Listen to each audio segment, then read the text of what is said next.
Heaven knows.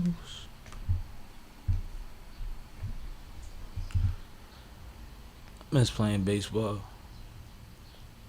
Okay, we was nice in the hood.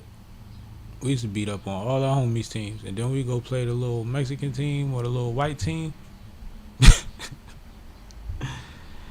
And be like, what the hell happened? That shit used to be crazy. What up, Talia? Yo, Talia, what's happening? Appreciate that. We just getting situated. About to start it. About to set it off in this Mickey Ficky. Little, my Boosie impersonation. Oh my god. What? We got new plants in the studio, by the way. Yeah, we do. With Kai and Tylil, you know what I'm saying? They rocking out with us today. She said miss y'all. Miss you too. Miss you too. Need What? y'all to slide through Level Up. Alright, and it's crazy, I was just saying before we popped up on here, my schedule has been wild as hell, but as soon as things plateau at work, I'm pulling up to a lot of stuff. So that's on the list. Why do they make me log in every week? That's on the list. Because I've been MIA. But like I said, and I told this to my circle, and you know, I think I said it on here. I plan on putting my head down for a few months, just rocking out, and then, you know, popping up and having some fun after a little while, just to get back to business. 'Cause that's all it is. All right, That's now we're all it is. situated. Perfect. So we ready to let me know when you ready. Let me know when you ready. Let me know when you ready. Let me know when you ready. Ready.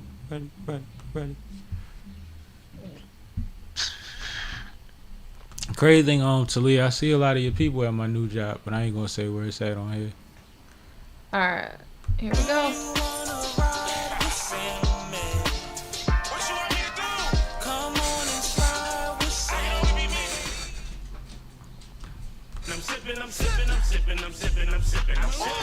This is Sippin' with Sammy. I am Mr. Flash, it only the one and only Sippin' with Sammy. Sam Malone, Barstool Rug. If you ain't sippin' with Sammy, you ain't sippin' right. Damn, Sammy, you done fucked up. Yeah, boy.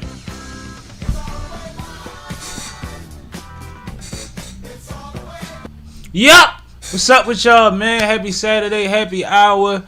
Shout out to everybody on Twitch, TikTok, YouTube, everybody in the chat. Shout out to Leah. She already got me in here boosted. Salute to you. I got Kay in the situation with me. Hey, I'm in here. Kay, how you feeling, man? You good? Whew, yeah, I'm great. Living the dream. Living the dream as usual. Wow. No new tattoos or anything? No new tattoos for me. Oh, okay. Yeah. All right. I'll leave that to my siblings. Yeah, I'm about to say, people get new tattoos. I'm jealous out here in these streets, man. Real quick. What's the comments we got on the board so far? Real quick. We got Noah King in here. He said, "What up, you guys?" Yo, Noah. Talia said, "Have a great show as always. I'm gonna tap in, beloved queen." Appreciate what up? you. Shout out, sister Talia. Yeah, we got a lot of folks tuning in, hopping on. I know it's been a while. Yeah, man. It's been a minute since we've been live with you guys. Did you miss me? Right? Oh, man. It's been like, what, 3 weeks? 2 weeks? It has to been at least 2. Yeah. I mean, yeah. But the good thing about it, I know that we did our best to inform, and I know everybody doesn't catch every episode, or every time we stream, but I did try to inform people that the schedule was going to shift a little bit, but when we were able to, and when time permitted, we was going to hop back on this Mickey Ficky. And what's crazy is, today was Kay's idea. Kay was like, yeah, so tomorrow, yeah, that's what we doing. And I'm like, you read my mind, because I didn't know if I wanted to do Saturday or Sunday, but I knew we had to do it. So, yeah, we here for y'all today, man. And how do you feel about that, Kay? What's your input on that part? No, I mean, I felt like it had been a while. There was a lot going on this weekend that I wanted to talk about. Mm-hmm. And Sunday, I was going to be busy watching sports, if I'm being real. So I wanted to go live on Saturday so I could talk about the sports that are happening on Sunday. Now, my twist was I wanted to do something fun on Saturday or whatever because Sunday is supposed to rain all day. You're right. But the sports thing is a factor, too, because that was going to happen. But I was going to sacrifice a couple hours, you know what I mean, of my sports binging to because I've been watching sports all week. Even at work, I'm watching sports I'm watching hoop the whole time. It's kind of weird, but I love it. But yeah, so we here for y'all. Like I said, this Saturday we got a lot of great topics. Kay came through with the topics this week. I forgot about half the stuff I wanted to talk about. I've literally been under a rock, even though I as you know, I keep up with all the current events. I just can't remember none of the stuff I was ingested this week. Man, it was weird. Very weird, but it's all good because she's going to remind me. And she's going to set it off. Where we going? So before we get into the topics that we prepared, Noah King actually just dropped some in the comments. What'd he say? He said Playboi Carti dropped an album. I did not hear it yet. Did you? No, I actually haven't had time to listen to it, but I'm also not a Playboi Carti fan specific per se. So I don't think I would have listened to it except that it's hype around it. So, but I think I'm cool. I think part of the hype is the Kendrick appearances. Kendrick is on 3 joints on there. Well, and that was the second part of his statement. He said, and Kendrick is dissing Drake again. Yeah, and then there's this is, but like you can go on Instagram and hear that part. And the Luca bars, and I seen it. I'm up with that, but I really doubt that I'm gonna tap into that. I'd rather tap into that Larry June, 2 Chainz, and Alchemist joint that I still ain't been able to get with yet. There's a couple other projects I want to bang with before I'm worried about Playboi Carti. I think if I was to listen to Playboi Carti, I'd probably be in the car with somebody that is on that vibe, or like I guess they play them at clubs. It's not really somebody that I would go out my way to listen to, but I appreciate you for the heads up. How did you feel about the project? Because I'm not hearing bad things. I didn't listen to the last album. What was it, 5 years ago? I didn't listen to that one either. Yeah. So that is it with that. But I appreciate your input. And yeah, let me know what you thought about it. And if I'm tripping, if you say, yo, it's worth a good listen, you might be the reason that I give it 3-4 song playthrough before I say, it ain't my thing. He said the song is called Good Credit. Good Credit is the one. Yeah. But see, that's the thing. I heard that one because everybody that's talking about it played it. And they got now all the Instagram has the bars up. Yeah.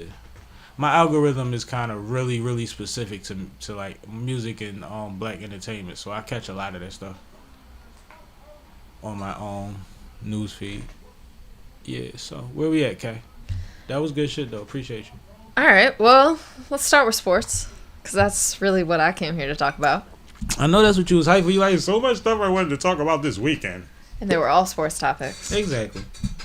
All right, let's get into it. Let's do it. Little master blender selection for my people that know, you know what I mean? If you cognac like I cognac. Anyway, go ahead. I want to start by talking about the Unrivaled League. Let's do it, yo. I caught a little Unrivaled this week. A little bit. Did you?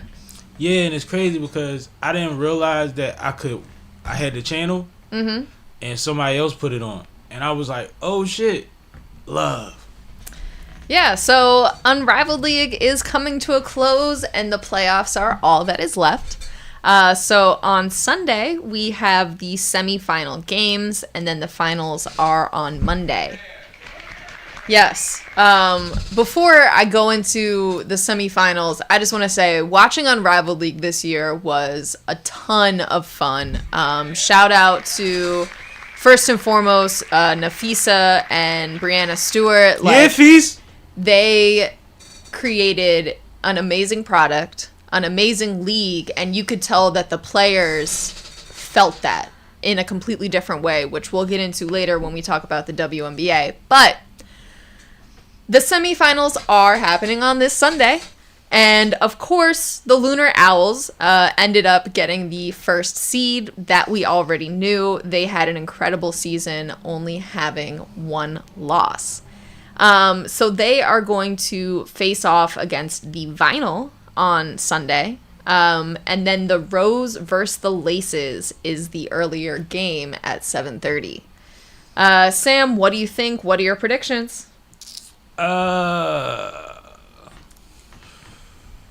Sheesh. This is a tough one. I'm excited. Let me say that first and foremost. But as far as predictions, I think you kind of got to go Owls in the Owls game. Even though that sounds weird because, like, I know who's on the Vinyl. Yeah. But the Owls just seem to just figured it out. And ever since they figured it out, it's been figured out type of thing. Mm-hmm. And this game is a really different kind of game, as we've been saying all season, to where, like, everybody had to adjust, and I feel like they've made the best consistent adjustment. Like, whatever their scheme is, it works game in and game out. As far as Rose Laces, Before you weigh in on that one, Noah brought up a good point. He said Angel Reese is not playing in the semifinals because of her re-injured wrist. So she got hurt again. yeah. Oh, So that's the caveat to the Rose. Oh, that changes. That things. changes everything, in my opinion. So that's Laces. So it's Laces, yeah. No Angel Reese, that's Laces. It's Laces. Thanks for that, because you didn't tell me that. McBride. Wow. McBuckets. McBuckets. McBuckets. You know what's so horrible, yo? Drill culture got me thinking McButton all the time. For every time I hear Mick something, I think McButton. It's bad. It's bad, yo. I hate that for me. But no, I predict a great 2 games. Both games will be great. Yeah. Because even without Angel, the Rose is still tough. Oh, absolutely. Roses, they're deep.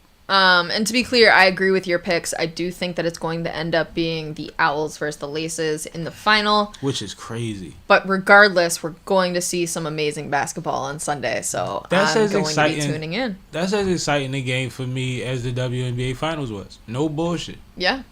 Like, and I never thought, like, it would equivalent that way, but, like, it's good basketball. So, yeah, that's going to be fire. I agree. Shout out to them once again, man, for a great season. They had a great season. They learned a lot. Next season is going to be better. It's going to be more players, more teams. I'm seeing all type of information popping up for expansions for both leagues. So, yeah, it's some dope things. GMs, possible GMs. I'm seeing a lot of stuff going on, a lot of moving pieces. So... Absolutely. And before we move on from the Unrivaled League, I did want to touch on some of the awards as well. Oh, Noah said the Rose have Cameron Brink back. Yeah. So that might balance things, man. The only issue there is we don't know what type of chemistry she has with the team because she's just coming back. So she's still Cameron Brink, though. I know. She's still Cameron That's Brink. why it's going to be a great game. Yeah, that's going to be dope. That's why it's going to be a great game. I said they deep, yo. They deep. So, getting back to Unrivaled Honors, for the first team, you have Nafisa, Chelsea Gray, and McBuckets. McBuckets! You got Nafisa Jr. and Chelsea with the bad feet. Yep. So, I thought that this was a very well-deserved top 3. Chelsea Gray ended up with 21.3 points per game. She was cooking the other night, yo. Yep. She went nuts. I watched that. McBuckets had 22.2, and Nafisa led the league with 25.7. Which is crazy. Just because of the way the game is structured. Absolutely. And then jumping down to second team, you have Skylar Diggins-Smith, Ryan Howard, and Angel Reese. Ryan getting that shit off. Absolutely. And I agreed with this one as well. I thought that this was very well deserved. Angel Reese was averaging a double-double. Ryan Howard, 20.5 points per game. Just incredible out there. And Skylar Diggins-Smith with all of her clutch points. Her stats don't even really speak to how much of a presence she's been out there this year. So, again, I thought that those picks made a lot of sense. The coach of the year. Hold on. I want to say something about the last joint. Go ahead. Camera's on you. Angel Reese, put her stats back up. A long time ago, right? Mm-hmm. A coach told us, if you are a forward or below, right? Mm-hmm. A center, whatever have you, if you can average what she seems to be able to do no matter what league she plays in, 12 points and 10 rebounds a game, somebody has a roster spot for you. And she's on second team all Unrivaled, which is a different kind of league, but her output is the same. Yep. It's the same. She consistently can get you exactly what she can get you, and people can rely on that, and they can use that. So just for the kids or whoever's raising these kids, teach them how to consistently get buckets if they're not going to be the one with the ball in their hand all the time to get 30. The other thing that's worth mentioning about Angel's game this season is we've watched her progression as well. Since that Lisa Leslie conversation, you seen Absolutely. You seen Lisa on the court with her like, no, we're going to fix that. Come here. Yep. You go this way. And that's exactly what I meant. And you know what's funny? And I'm glad you brought that up. Remember I kept saying before the WNBA season started last season, I said Angel Reese is going to get better because somebody is going to train her one-on-one and she's going to learn how to make layups and stuff like that, right? Yep. I'm amazed that it took Lisa Leslie to be the one to have to do it after the season during it was so weird to me that didn't get handled during the season. Even if you bring in a Lisa Leslie, that's what the NBA would have did. They bring in a Kareem to work with a Shaq. You know what I mean? Well, and while we're talking about Angel Reese, we Hackman. might as well also mention that Angel Reese was also named Defensive Player of the Year for the league. Of course. Shout out to Angel. See what I'm saying? She consistently does the things. Like, Defensive Player of the Year is based on largely on her deflections and blocks, right? Mm-hmm. She don't average 10 blocks a game. But that 3, 2, 5, you know? Mm-hmm. It's about the little things, man. It's about the little things. Noah's saying a lot. What he said? He said Angel could dunk until she broke her leg in volleyball. Yep. Yeah. I saw that video, and it was convincing, too. And what's her name just dunked in the league? Brittany. Yep. Yep. So, come on, more accolades. Let's get to it. And then the last one was Coach of the Year, which obviously DJ Sackman, the current coach for the Owls, was named. That was the only choice that made sense. If your team is the one that ended up going 7-1, you must be doing something right. So shout out to him. That was well deserved as well. I like his energy on the sideline, but I feel like all of the coaches except I think one or two in this league are way more lax than they would be if it was a different league. Well, they're also a lot of them are quite young. Yeah, they're all damn near player aged. Yeah. So it's interesting because this is the new style of coaching. You know how we've had the old school versus player friendly coach conversation over the years. Yep. Now it's like brass, like the real level of like seeing the youngins handle it, and it's interesting to see, but it communicates because these are superstars already. Yeah. Well, and one thing for sure, this is a players' league. Unrivaled was designed to be for the players, by the players, so it only makes sense that they have players' coaches. And even though I know that a lot of the greatest minds in basketball were not former players, I think it's always decent to have a coach that can get out there and show you how to run the play. Yeah. You know what I mean? Get out there and show you what you're doing wrong. No, guard me, and I'm gonna show you what I would do if you did that. Yep. You know, it makes a difference. Now, the ones that know the game, they have a different way of getting that point across. But that Dawn Staley effect is a motherfucker. Oh, you think you tough? Guard me. Bitch, I'm 50 years old. Yeah. You ain't that. Not at all. Like, no, I think that means something that gets a respect, and then it gets a camaraderie because it's like, I'm a player too. So, I like to see the youngers do it. Even if they weren't great athletes, they still young and spry enough to do it. So, that's fire. That's fire. And hopefully this will transition into other opportunities for them. Yeah. Because Unrivaled is getting a lot of eyes. It's a lot of people getting deals right now. It's not based on just one thing. Not at all. And while we're talking about that, we might as well move right into the WNBA. Let's do it. There we go. All right. I gotta let Kay get her shit off. But I've been fucking with the WNBA too. Noah said it's a shame Lisa Leslie is not a coach in the WNBA. Maybe she will be soon. Nah, she said she giving up on that fight because she tried twice and she didn't like how she was treated. She didn't feel like she was valued or treated with value and respect in the right kind of way, and she said she's chalking that, so she might start doing stuff like we seen her do with Angel more often. Or Lisa, somebody will reach out to her. Lisa will have her own shit. True. Whatever that is. Facility, league, I don't know. Whatever that is. Program. Lisa's that. And she does have some things going on already. But she kind of, right now, as of now, is chalking that dream. Just FYI. Alright, let's talk about the WNBA. So, as we've been talking about in every trade and free agency conversation this year, the CBA negotiation is coming up. The players are gearing up. And by that I mean there have already been discussions about a WNBA lockout. I'm talking players all coming together and deciding not to play in order to further their negotiations for better salaries. And I bring up this topic right on the heels of Unrivaled League because I think that the two are very tied together. I told you this could be a thing weeks ago. We've seen that the Suns in particular are having a very tough time convincing talent to come to their team because of the facilities, because of the lack of investment.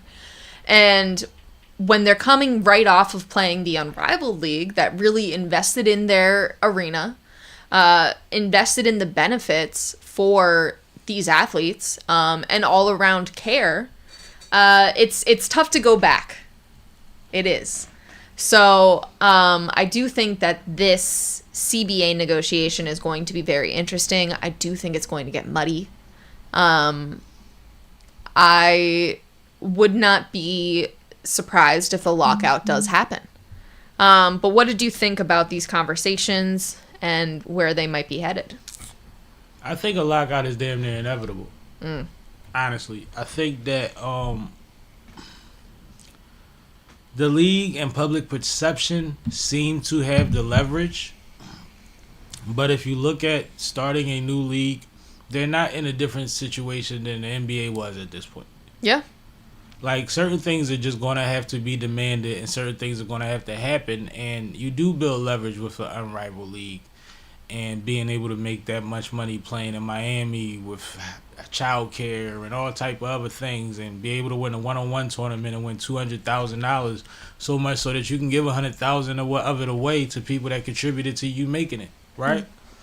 Like, I think we've seen so much through it and through other ideas that are actually circulating through, being pitched for funding at this current time just to expand women's sports, and the turning down of the TV negotiations last year. Right? Right. That led up into the CBA agreement. Now, we were just talking about Angel Reese, right? And she made comments. Do you have her comments? No, I don't. Can you find them? I believe she said if we don't get what we want, then we just won't play. Or something to that effect. And then Antonio Brown said if the WNBA disappeared tomorrow, nobody would notice. Oh, I thought you had them. No, I'm looking for them. I believe that this is a misstep for Angel. So NECA said opting out isn't just about bigger paychecks. Trying to see where Angel... Yeah. Angel has been the most vocal. She said... Oh, no, that's not her either. Yeah, but I think that even though Angel has one of the biggest profiles and voices in the league, and there will be a time where it will be necessary for her to speak up, I think it was too much too soon. I think it was a bad chess move. And I know that she doesn't live by what we, as far as we can see, trying to be chess strategic. But I think that you're very early in the league, and you can cause the league to try to do it just to go against someone of your stature if you don't do it in a timely fashion. Right? Meaning, I think the better play would be to do it during negotiations. Do what? Make these kind of public statements. To be like, yo, if we don't get what we want, then we just not going to play. Like, and also, from a player standpoint, she's still one of the new girls that make more money than a lot of the vets, right? So you can get a lot of the women in the W that believe that you talking for us and you got the money. Not from the W, though. She has money from Exactly. endorsement deals. Exactly. So she could speak up and say, well, I just won't play, or we won't play. Some of them is like, well, shit, hold up. I wasn't in Unrivaled. I don't have them endorsements, and I don't want to go to Russia. So I think she spoke up too soon. It's cool. Don't worry about the quote. I pretty much paraphrased it pretty well. But what do you think about what I said as far as her making a public statement that's actually going viral? That's why it's crazy that you actually couldn't find it. I don't know where you. If y'all don't want to give us what we want, we sitting out. Yeah. That's what I see. Yeah, that's what she said. Yeah. Yeah. So like, do you think that was bad timing? Do you think that fuck it is what it is? The writing's on the wall. Like, how do you feel about the fact that her in her status, like I said, she makes more money than a lot of the vets that might need that $60,000. I mean, I hear what you're saying, but at the same time, when you go into when you're a union employee, and basically this is the same. This is a union negotiation, for lack of a better term. You have to stay with the union. Like, you gotta stick with them, and that's what the power comes from. Like, that collective bargaining comes from the collective. So in that case, like, I don't necessarily think that it's wrong for Angel to be like, I don't think that it's wrong that Angel's the one that's saying this, because Angel's the one that's going to get attention. I don't think that it was, and see, that's why I didn't want you looking for that quote for so long. I wasn't saying that it was wrong. I'm saying that it was poorly timed. Because now it draws all attention to you, and y'all haven't even started negotiating anything yet. And it makes you the poster child for this movement. I don't know if she's the poster child. She's the only one of her stature that has spoke. Caitlyn hasn't said anything. And Fisa did. Not that I'm putting it on Caitlyn. Nafisa did. NECA did. And as great of an athlete as Nafisa is. And NECA's the president. And as great of an athlete as she is. I've only seen what Angel said over and over and over again on different platforms. It's only been her. I don't necessarily think that it's a timing issue, because if you want negotiations to go well, it's okay if the other side comes in scared to lose you, or like knows what's at stake, or knows what cards you're willing to play. I don't necessarily see that as a bad thing in this case. And to your union example, right? Yes. There's protocol to all of that. Everybody ain't allowed to speak publicly. Sure. But unions oftentimes have a vote of membership to strike prior to negotiations beginning. They have that vote to authorize strikes so that the other side knows that, hey, this is on the table. We voted to authorize a strike if this doesn't go well. I think that as a young woman that takes as many bullets as she does and seems to be in a space where a lot of them don't, but some of them really do weigh on her, right? She's spoken publicly about how, like, some of this is just too much for her. I think that you wait a little closer to the CBA to do this, honestly. That's just what I'm thinking. That way, the time span of the ridicule or the backlash, because the league has responded and all of that. And I just think it's too much. And you still not done the Unrivaled League where y'all over there cooking up something new that's winning. So I just thought it was out of time, but I might be wrong. It was just my opinion. I think she's also somewhat under pressure, though, because she did just re-injure herself at the end of the Unrivaled League right before the start of the W. So I think that she's feeling some sort of pressure from the W, and I don't necessarily see the timing as a bad thing. I'll just leave it at that. All right. No, that's cool. I'm good with that. The twist is with that, right? They can't even put a situation in her contract where she can't play for another professional league because they can't pay her enough. Right. So it comes full circle to the CBA. Right. That's crazy. I mean, every player in Unrivaled made more money than they probably do in their WNBA contract. Yep, and That's crazy. And had more fun and they had to travel. Yep. Unless they wanted to. Yep. And if they wanted to travel, guess what you got? 4 days. Yep. Something like that. Yeah, they only play 3 days a week. Yeah. So you could get you a 3-day in, whatever. It's nice. It's nice. Yeah, so. It's nice. All right. That's all I got for women's basketball. Awesome. Where are you trying to go next? You go ahead, man. Pick it up. You said NSWL kicks off. What's that? Sure. Let's talk about that. So, there is a new show out on Prime called For the Win, talking about the National Women's Soccer League. So the National Women's Soccer League, if you enjoy watching the Women's World Cup, which the USA has a great team, this is one of the best women's soccer leagues in existence. So you get to see all of the top players in this league.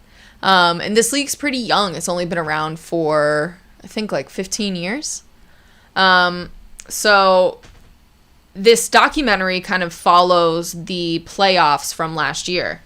And through player interviews, of course, and it ends up being a really great show. Highly recommend. I think it's only like at most 6 episodes, maybe only 4.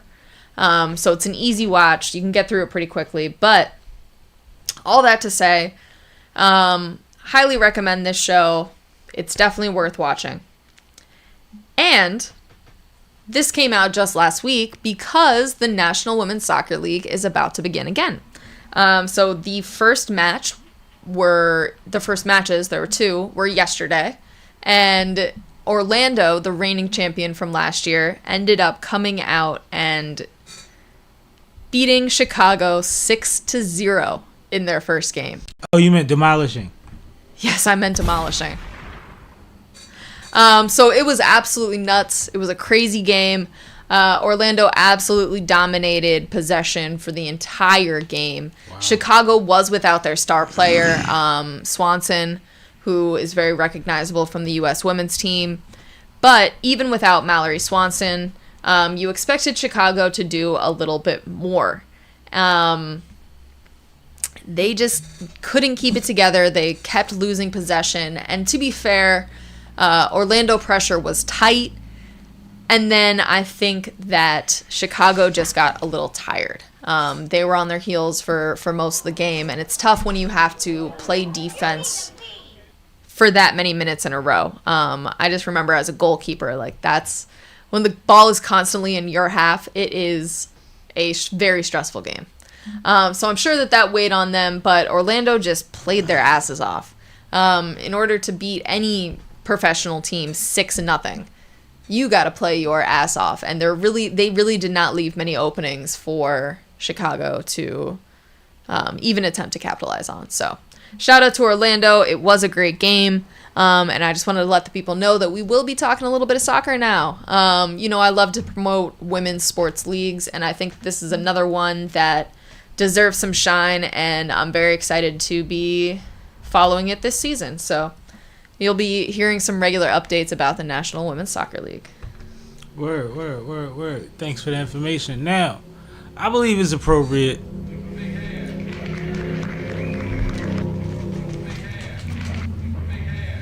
Shout out to hip hop. You know what I'm saying, okay? Okay. Gotta give some big congratulations to somebody that's a friend to the platform, friend to you and I. Absolutely. Somebody that we wholeheartedly appreciate. And I actually went to work and tried to remember that if I was, had some energy to try to slide past his event last night. And got off work and just wanted to get home and totally forgot, which is probably, a sign of what I was supposed to do, right? Mm-hmm. But I want to do this for my brother Dell P, man. Absolutely. Big deal. Big deal. Legendary project out now. But the latest is he just announced that he signed to Chuck D's label, which is Spit Slam Records. He got a new deal with Spit Slam Records. He's excited, and we love it for him because he's where he's supposed to be. He's with the legend Chuck D. Love that. Showed him love in a DM earlier. Proud of you. My situation with work right now, can't catch up, but I'm gonna get with him soon. Congratulations, all that. Thank you for everything, bro. Appreciate your support. Nothing but love and respect always. Traditional, typical Dell P response. Mm-hmm. But I'm proud of my boy. What's your thoughts on this? I think that's dope. I mean, I know that Dell has been working towards trying to, get closer to a couple of different OGs in the rap game. Mm-hmm. And Chuck D was definitely one of them. So to see that has panned out and, he signed a deal that he feels happy with and he's excited about, that's dope. And I wish him the best. I love that for that guy, man. Nothing but love and respect and congratulations always to Dell P, my brother, and your wife and your family. Yeah. This is major. This is major. My man has gotten cosigns from every legend. Yep. That really spits and loves spitters that you could find. And just more blessings to my brother, man. More blessings to my brother. I wanted to get that out though. I wanted to do that. Absolutely. I was excited about that one tonight, man. It's like I get off work, I look at the joint, I'm like, oh shit. Then he DM'd it this morning, I think, and I'm like, word, just a person I wanted to speak to. You know what I mean? Let me show you some love real quick. So no, that's awesome, man. Continued blessings. I've been seeing this man get his flowers more in this last year and a half than ever before, and I'm happy to see it. I'm happy to see it, man. I'm happy to see it. Which is crazy because he was already doing work and getting good looks, but I mean, like, just recognition wise, it's been going through the roof for my brother. Absolutely. Let me catch up on some comments. Yeah, let's do it. So back when we were talking about the WNBA negotiation, Noah said, I hope the players get what they deserve. They treat WNBA players unfairly. They get less money than NBA players. Absolutely right. And then he said, when we were talking about Dell P, he said, my brother is a rapper too. Shout out to your brother. Salute. That's great. Keep getting busy. That part. All right, let's get into something else. You want to do Claressa? Yeah. All right, so if this is what I think it is, but this is your topic. Okay. This stems from Claressa testing positive for weed. Mm-hmm. So, what was this? About 3 weeks ago at this point? Mm-hmm. She had tested positive for marijuana, or was reported to test positive for marijuana. And the league basically, got involved and was ready to dish out punishment. And she was suspended. Yeah, she ended up being suspended. So, back then, Claressa even said, like, I don't smoke weed. I've never smoked weed. This, like, something's wrong. I'm going to prove it. And I guess she did. So, shout out to Claressa for clearing her name. Yeah, they've lifted the suspension. She's spoken out, and she said what Charlamagne always said and what we know to be true if you want to be realistic about this whole thing. nobody cares about the truth when the lie is more entertaining. So once she got vindicated, there's very few platforms that are sharing that she was vindicated, or even trying to investigate what happened and what was discovered to realize that it wasn't on her. She even made claims that like the venue they was smoking in. You know what I mean? Like, but she was like she never smoked, and I believe she don't smoke. Yeah. I believe that if you ever looked at Claressa, she's truly a gym rat. Yeah. From one stance or another, whether it's getting a calisthenics or weight training or getting in the ring or all of the above, like even if she isolates workouts, she's working out every day. Noah just said Claressa is one of the best women boxers ever. Claressa is fire, yo, and she's so entertaining and she's actually endearing. Like if you from certain things or you appreciate certain things, it's nice to see somebody like her having success at doing what she loves and still being kind of innocent at the same time. Like she has this thing like I'm just being me, right? And you gotta love that about her. So we didn't even get to see her movie yet. Shout out to her, and I'm definitely watching that movie. That's one of the things on my list that I want to see though. And I think she has something else she just signed up for that's movie related or documentary related. That's a big deal too. I can't remember what it was. Damn, I can't remember what it was. But yeah, she just signed up for something else she's excited about. So salute to Claressa, man. I'm glad that you can get back on your regularly scheduled programming. I hope it's a Netflix deal. And I've definitely been loving seeing her vacationing and popping up at events and, doing what champions do after they win and celebrate. Taking them damn belts everywhere. Her and Papoose. Her and Pap. See, I wasn't going to pap this one out, but yeah, her and Pap. I tried to get through the whole segment without papping. Speaking of, I saw some real interesting YouTube videos popping up about Remy and Easy. Like what? I guess that the like reality TV type bloggers are finally realizing that Zan said like Zan was accused of sleeping with Easy during the time that Easy and Remy have been together, and so was Bree. Was it Bree or was it somebody else? It's Jitty. But anyway, there were accusations that Easy cheated on Remy, and that's what the videos were about. But they were like from the super girly style, like reality TV blogger type folks, not like the battle rap folks. So it's interesting to see when those sides of things catch up with battle rap tea, because the videos that they were referring to came out like a while ago. It was just that ago. Easy was recently on. And to be clear, the Zan references, somebody tried to out Zan and Easy and said that Zan told them that she went over there and she dropped off more than some weed. Yeah. And the history, if people don't know, is Zan, she's a battle rapper. She's from Philly also. Her and Easy were a couple back in the day. Right. A while ago. I actually know Zan. I don't know Easy.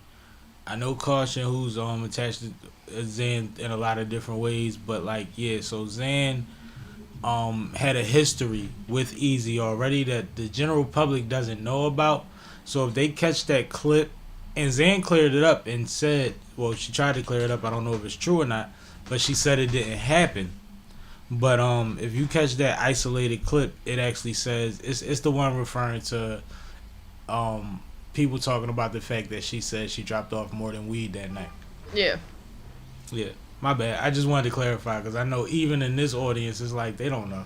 No, I was just not trying to get into it too much because it wasn't really a topic tonight. No, you good. But yeah. So that's where the connection would come. Yeah. And that's who Zan is. She is a battle rapper. She is an entertainer from Philadelphia. And she's talented. But my point was that battle rap has known about that audio clip for 4 months. 4 months now. So to see like all of these new videos pop up on YouTube that are like, oh my God, Easy's cheating on Remy like 4 months after the fact is kind of crazy. But I guess they don't pay attention to battle rap, so they had to wait for Easy to do a interview, and that's what they picked up on. Easy had just done an interview, I think, on that Philly one, the What's Cooking. Okay, yeah. You know what I'm talking about? Yeah. What's Cooking 215? What's Cooking 215. He had just done that, and there was a lot of clips from that interview in there. So. Wow. Yeah. All right, but you know it points out two things, right? One, that battle rap is its own world and it's not as big as some people want to act like. Facts. Which is not a bad thing. No, just it's not. Is what it is. Yeah. But two, Easy might be the biggest star in battle rap, if not top 3 to 5. Well, I think especially with Sue Surf being down. Which he's still on the list. And Now you got Hitman, Holla, Charlie Clips conceded. well, I was about to say with Tay Rock being relatively publicly quiet Shout out to Tay Rock, Cody. in terms, like, he's a great battle rapper. I'm not saying anything against his battle He got rapping, Champion but of the he Year this doesn't year. have a ton of scandals for real anymore. No, Tay Rock is only Last been- couple of years since he's been with Caution for real, he hasn't been in headlines in that type of way. Yeah, there's nothing to talk about him outside of the genre. Exactly. You're not talking about the fact. You're not denying the fact that he did all the battles. Right, he's doing a great job as far as his career. About, the fact that there's no reason for any of the blogs to pick up Tay Rock right Exactly. So he's not going to be the biggest guy in battle rap. You know, Hitman, on the other hand, he did Wildin' Out. He had that unfortunate incident with Cinnamon getting shot. now. He just proposed. He just proposed and had a whole big bash about it. Like, Congratulations. you know, he has a lot of reasons to be in headlines. Yeah. I get what you're saying. I'm picking up what you're putting Yeah. down. I see, you know. And even Mook. Yeah. Yo, but shout out to him and Lux and what they doing with Nigel Sylvester. That Yeah. the Jordan promotion campaign is heavy. That's heavy. Shout out to Nigel for recognizing. Nigel, I watched Mook speak on it, right? Mm-hmm. And Nigel didn't even really know what he wanted them to do. He just kind of told them what he wanted it to represent. And then he saw what they did, right? Like, he gave them complete creative freedom, is what I'm telling you. On a Jordan campaign, when he has a Mercedes sponsorship that's at the, that's at the event and all of that. And we talking about the Jordans that they just robbed the train for and got what, $400,000 worth of them off the train. These sneakers, the bricks, the red ones, they're coveted. If you look at them, this is one of the biggest releases that Jordan has done in a while. If you look at the thought that was put into the detail of this and what Nigel represents, and he's somebody that just used to ride through Brooklyn and the Bronx and all that on a bike. On a bike, and he doesn't ride in competition. He's not a competitive, you know what I'm saying? Okay. So it's just different, and the fact that he picked Mook and Lux, and the fact that the world and other like I said, Mercedes, Jordan, all type of brands is in these rooms, and shout out to Mook and Lux for holding it down and doing something that's ultra creative and super dope. And if y'all haven't seen it, go look it up. They got a back and forth that got everybody wanting them to do 2-on-2s versus the world now. I mean, They could tour doing the verse they just did for him. shit, if you need something penned, hire a battle rapper. That's some real shit. No, it's so innovative, it's so dope, it's so street. Like, I want to give Nigel a lot of respect for that. Yeah. Like, just for understanding that, like, yo. And it's like, yo, they bumped into each other on the streets. Like, yo, what's up? This Mook. Yo, fan, whatever. Yeah, I just spoke to Lux. Yo, you think y'all could do something together? All right. We got to bring it back. What we doing? It's too early to be going this far left on battle rap without Cash here. So what you want me to do? Call Cash? No, I'm just saying we got to bring it back. All right, so we good. But no, shout out to Nigel for the campaign, because I think that, and this is what I'm getting to, right? We talk all the time about who don't do and who do when they in positions, right? And who put people in position. And I was just talking about the universe that battle rap existed in and saying that it's not as big as some people think, but it is for other people, right? Right. And Mook and Lux is on that list too. Nigel did the thing. The thing that everybody say people don't do enough, he did it. He did it. So let's salute Nigel and let's salute Lux and Mook for delivering, because I think that gets overlooked in all of this. It looks like, oh, well, he got his rapper friends to do it. No, that's the thing. That'll get a nigga a Nike, a McDonald's campaign. You know? I'll be the next nigga to make the ba-da-ba-ba-ba. Like Pusha T. All right. Anything else? Anything else? Now we good. Okay. We can move on. All right. He did the thing. Do the thing. Okay, do the thing. Speaking of doing the thing. Yeah, do the thing. Oh, man. Steph Curry did the damn thing. This don't even make no sense. Put the K cam on. This was a Sam topic. All right, then I'll do it. The other night, we just witnessed greatness once again from this man, the legend, the mama, there goes that man, Stephen Curry.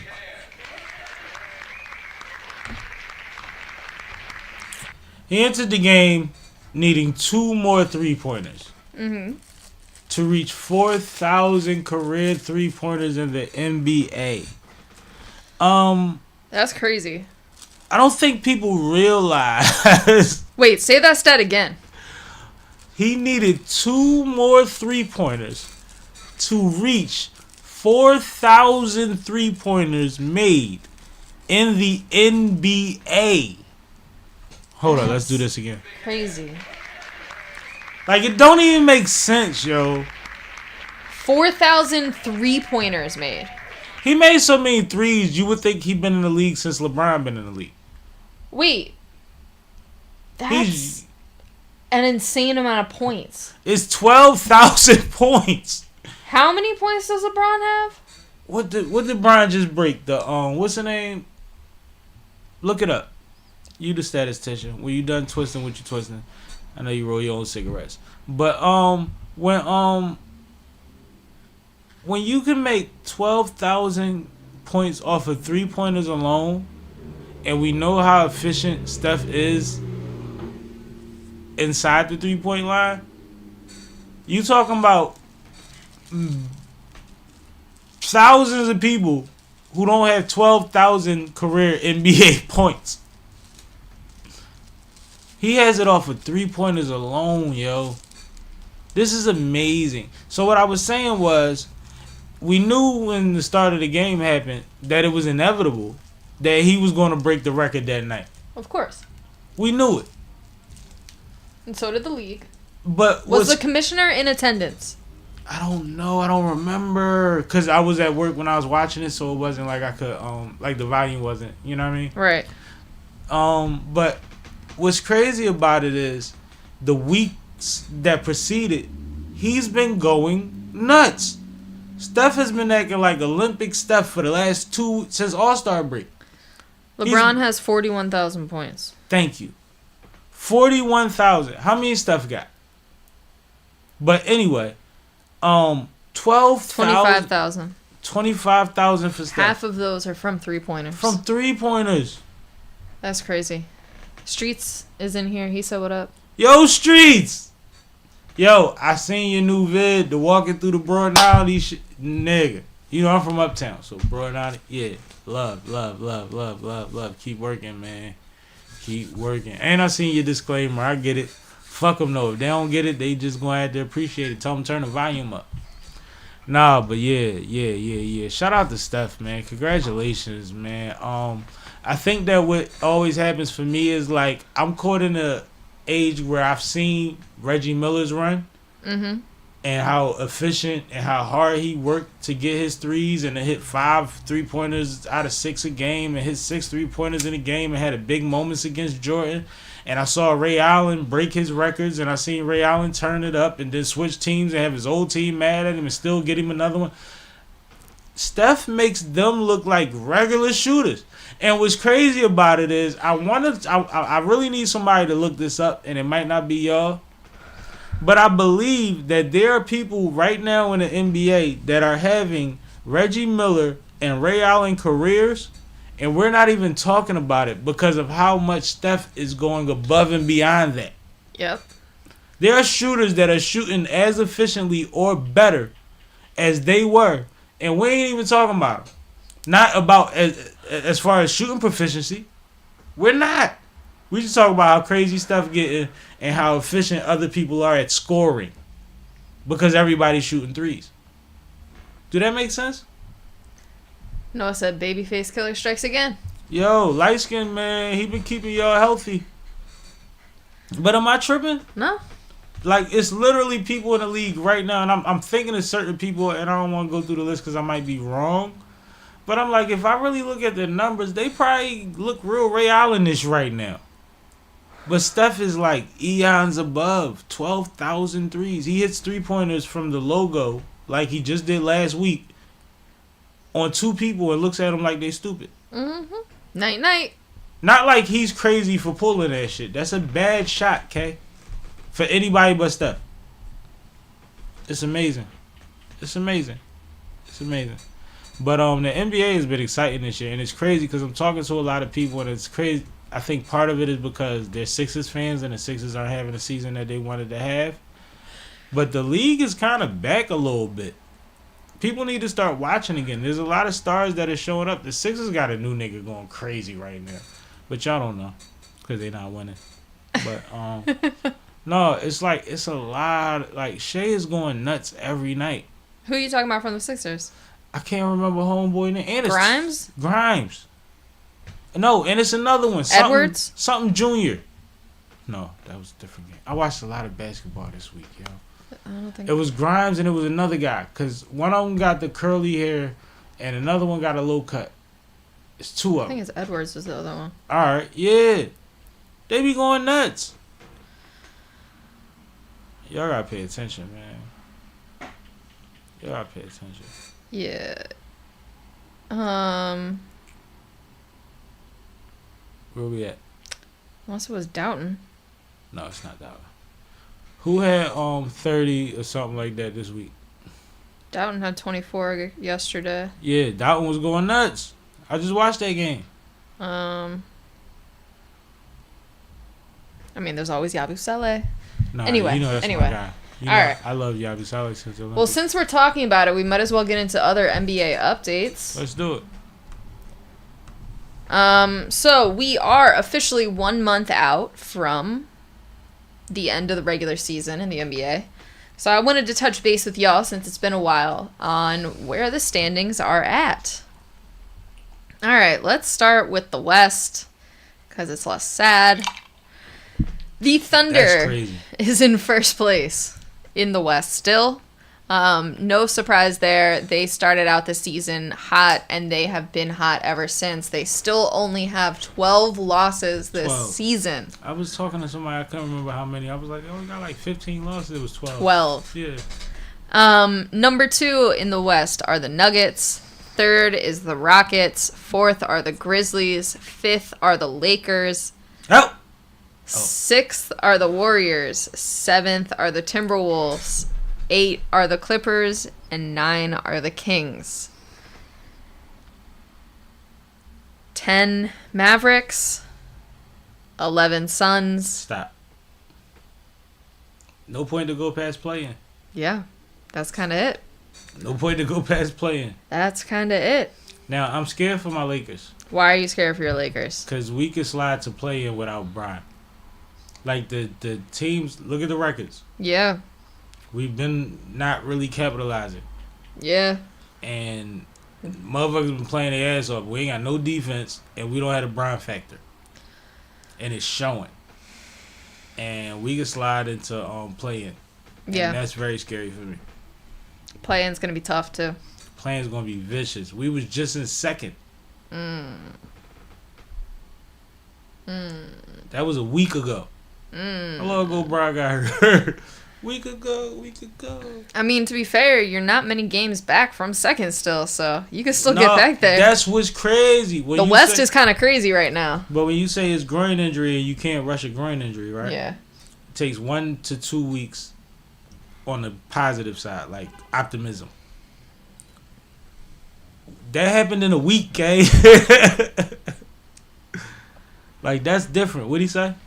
He said Anthony Edwards is going crazy too, and Luka is dominating. Luka balling, but Luka don't guard nobody. AR is balling every night. We need Rui Hachimura back. We got so many people down right now that nobody cares about unless you a Laker fan. But like we in a bad way right now, and it's crazy because they just announced they investigating the Sixers for sitting people and wondering if these injuries is legit. But like people are starting to feel like we resting people for pinky fingers and pinky toes. It's getting bad, yo. I need people back on the court. Austin Reed, I'm on. What's my man name? Connect. Dalton Connect. He's been having spurts, good looks, but we need that. We need them other pieces. We need the explosive pieces back.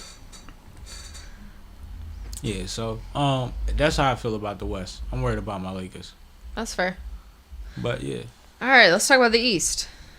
In the East, you have the Cavaliers in first place. Again, they only have 10 losses this season.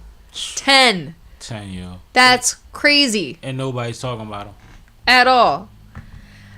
So the Cavaliers in first place. The Celtics are in second. They're also doing well. They only have 19 losses on the season. And I like the Cavs. I just don't like Donovan.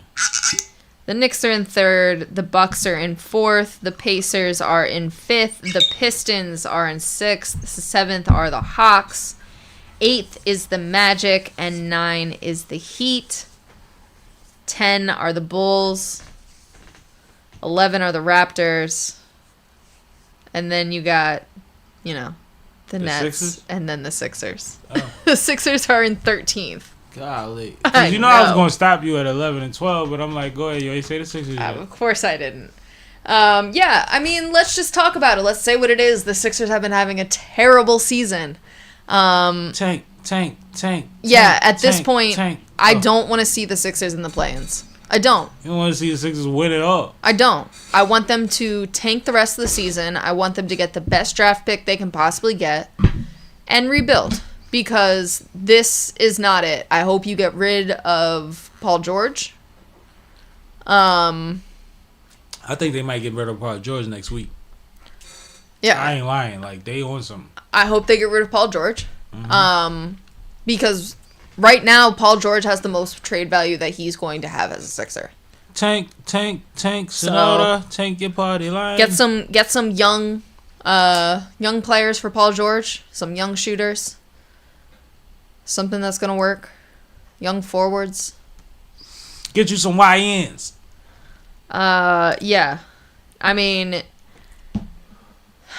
the one redeeming thing about the Sixers is some of our young players have been holding their own. Yep. Maxey got to get back.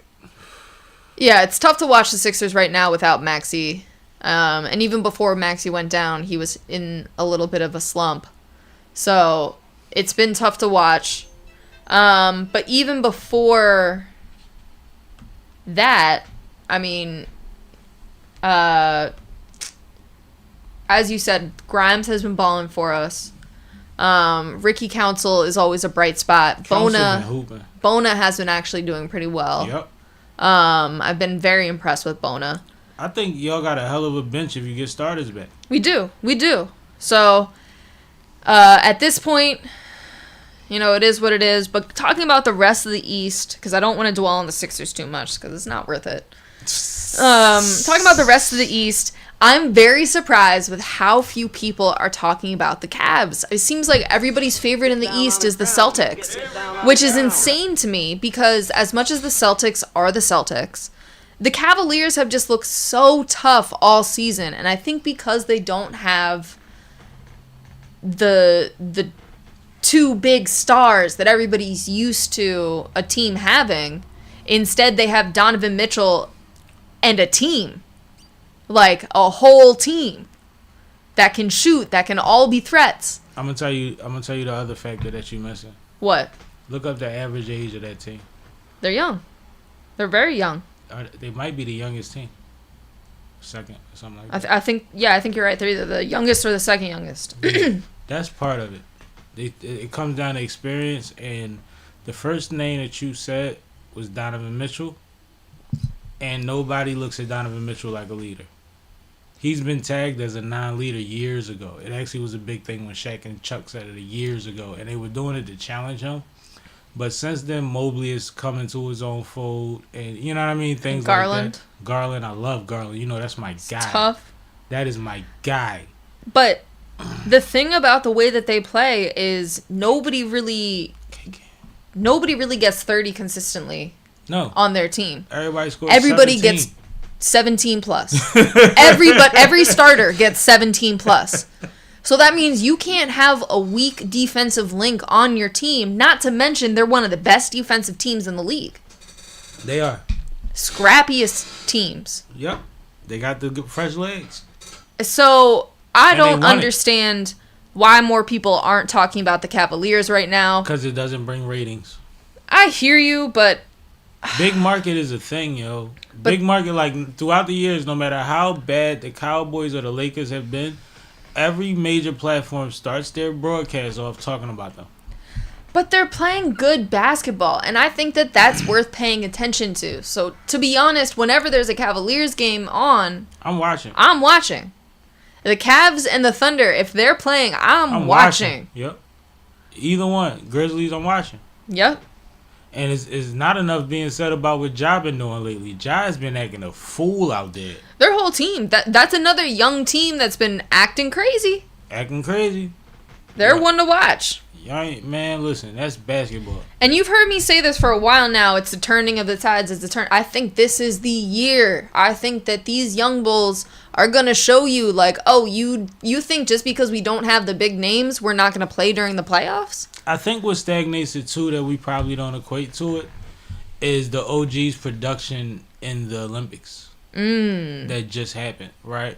So it's like, oh, we changing to the guard. Then the big dogs went over there and got it done in situations that was like, yeah, I don't know if we got another Steph in the league.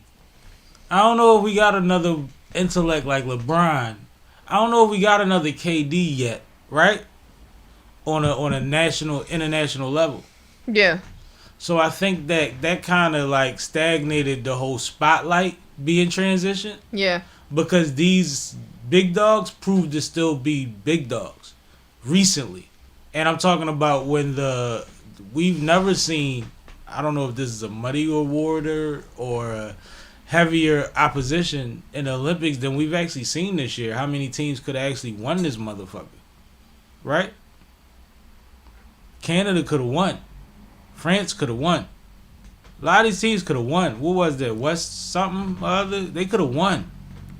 This was a different Olympics, and who came through when it mattered, and who played the most out minutes, and who was on the bench. I just watched Halliburton hit a game winner last week? That was phenomenal. Yeah. He ain't even play. Tatum ain't play at all. So that made the optics different too. Anthony Edwards was in there, but like Anthony Edwards is Anthony Edwards. At the end of the day, he the one that just went viral for telling people he don't want to be the face of the league. So like I think that perception put a little it put clouds over their funeral. Over their wedding day. You know what I mean? It's like, no, it's still a little overcast. The skies ain't clear yet for you to take off. Yeah. I think that's what happened. I think that's not all of it, but I think that's part of it, that like we're not really, and even the big dogs aren't really equating to the transition period. It's like, no, everybody knew that the time, like we're seeing the superstars that are the next generation now, but why is that corner not quite, even the ones that are getting the big deals, it still doesn't seem like they're dominating. You know what's funny? I don't think that there was a single Cavalier or Thunder player on our Olympic team. Think about it. No. And those are the two teams that are dominating the league. And now I know Shea is from Canada and he did play on the Canadian team. Mm-hmm. But still, like, that has to say something. So, and like even the young stars that we're propositioning as the new guard, Mm-hmm. for us, they're not necessarily the ones that are dominating the league. Like, I love Anthony Edwards. He's amazing. But his team is not doing as well as the Cavaliers. Jaylen Brown wasn't on the Olympic team, right? No. If Jaylen Brown goes, does he play?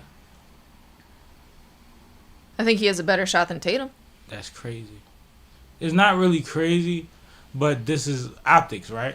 Yeah. I just think, like, at the same time, though, Jaylen Brown's going up against LeBron. I like Jaylen over Tatum at this point in their probably last 3 years of their career, actually. I agree. But it's just like Tatum has the Jordan deal. Brown created or partner with his own sneaker line, right? Mm-hmm.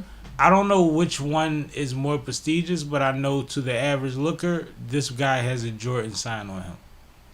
I know that Kyrie has his own shoe deal, so that's why I say I can't put one over the other, right?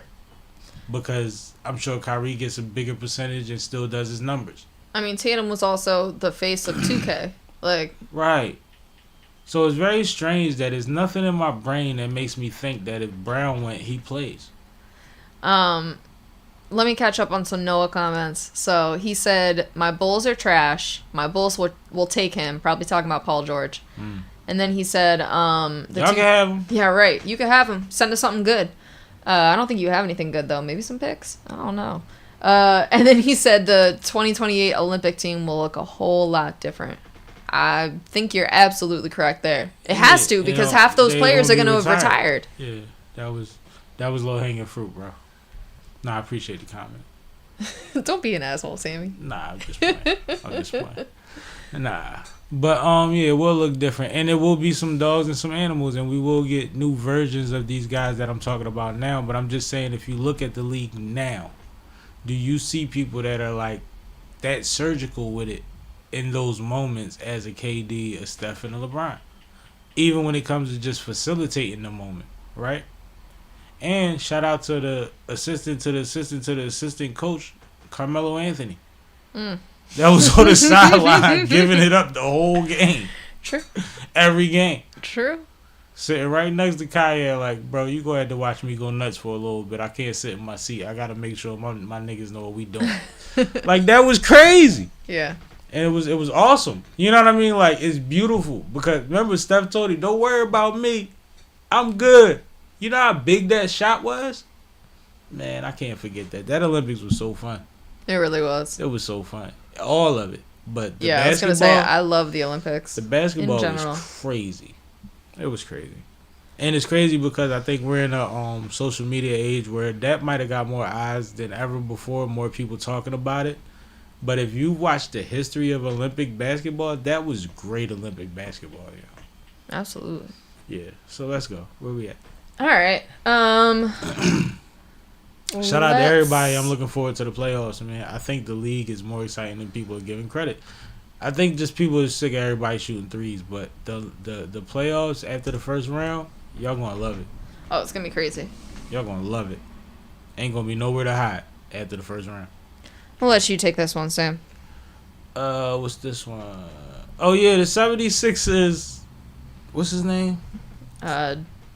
Daryl Morey. Yeah, Daryl Morey announced that the 76ers uses AI to make decisions for the 76ers basketball team while having a record of, 26-40 something. Like, so, way below 500. We could just leave it at that. I just wanted to know what your thoughts was on this, that they've been letting, and I think this applies to trades and stuff like that.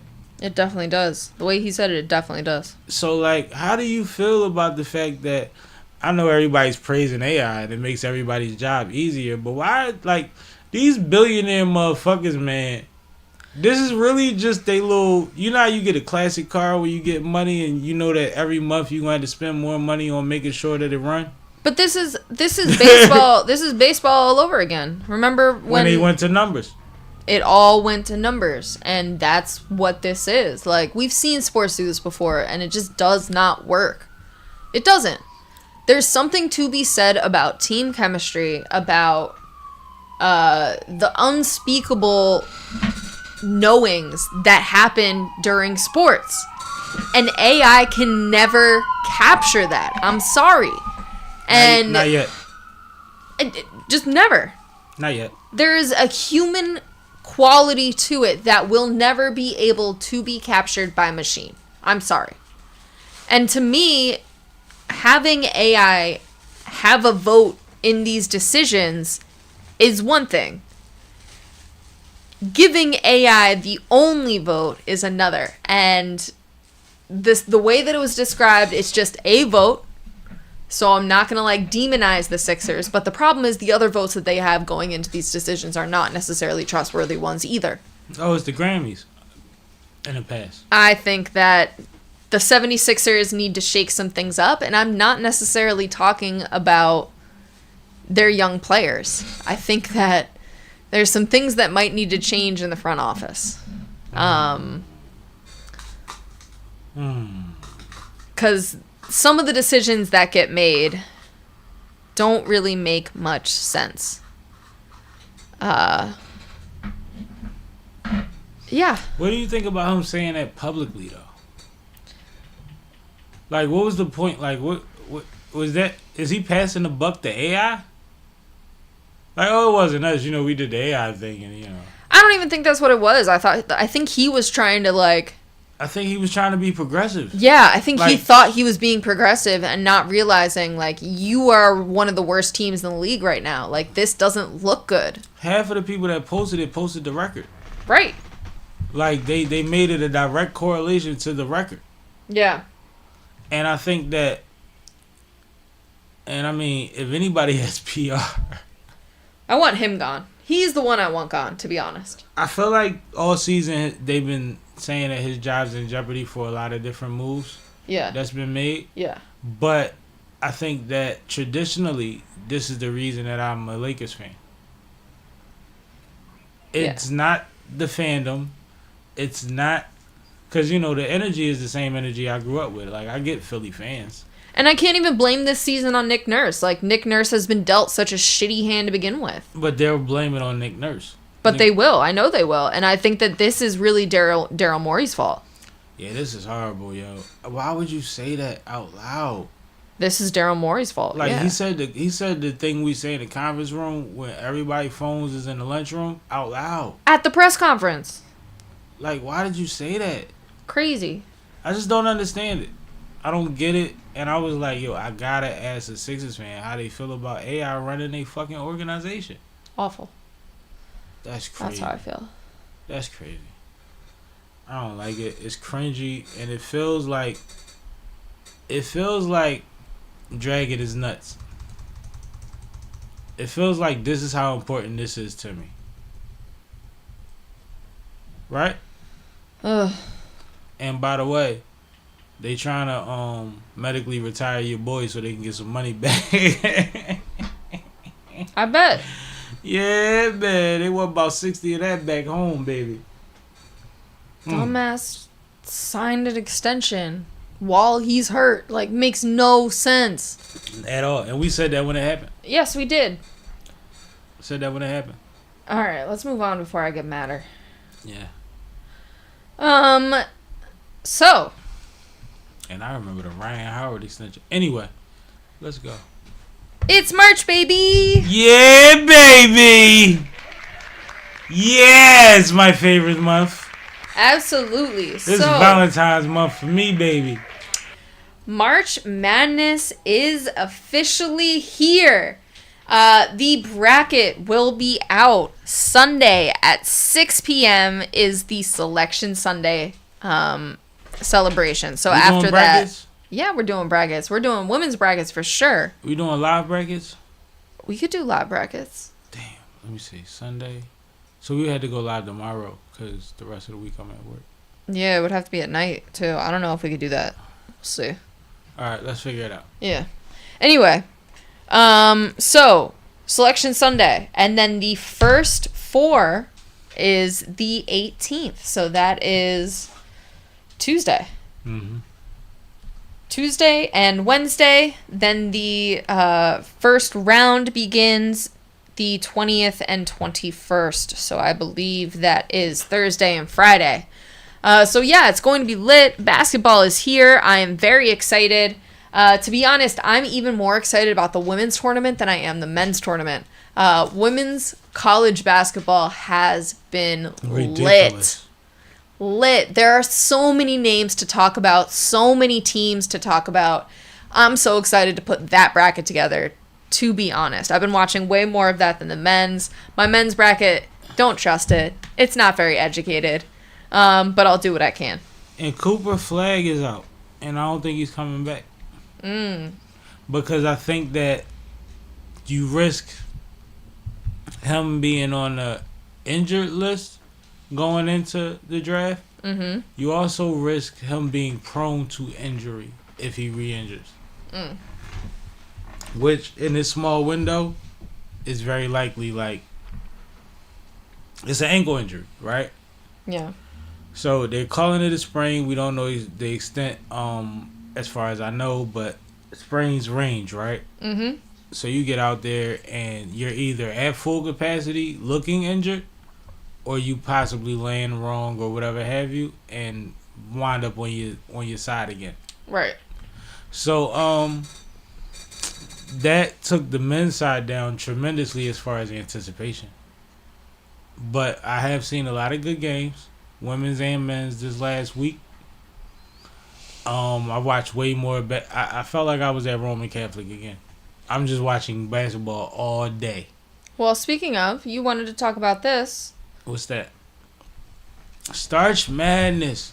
Kate, did you know about Starch Madness? I did not.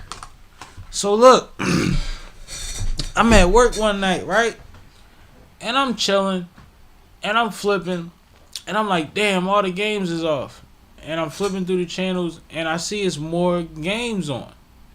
And it's tournament games. And I'm listening, and it's midnight already.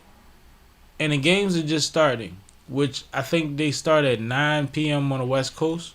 Which cool, they start at midnight here where I'm at, in Philly.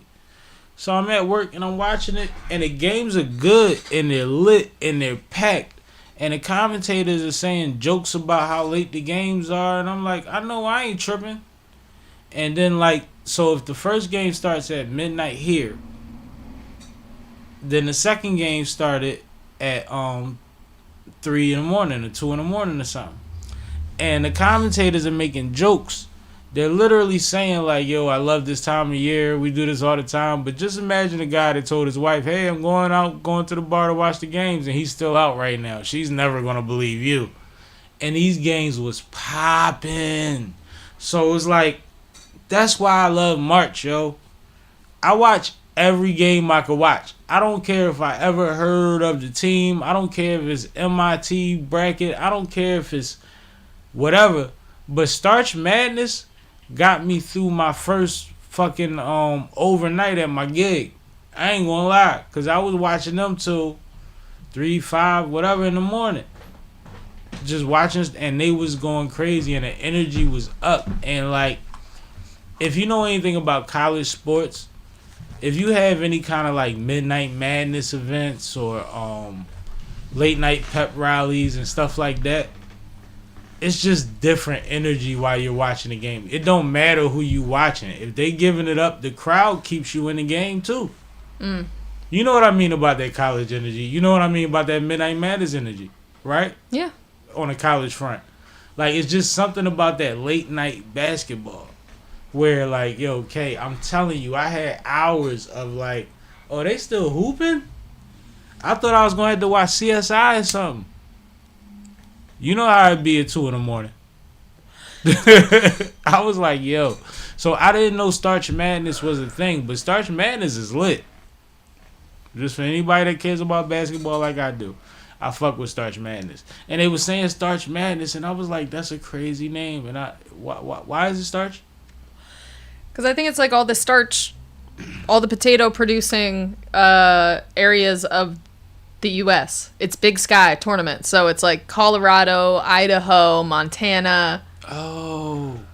Okay, that shit. Oh, so everything's a rivalry. Yeah. Yo, it was so lit, Kay.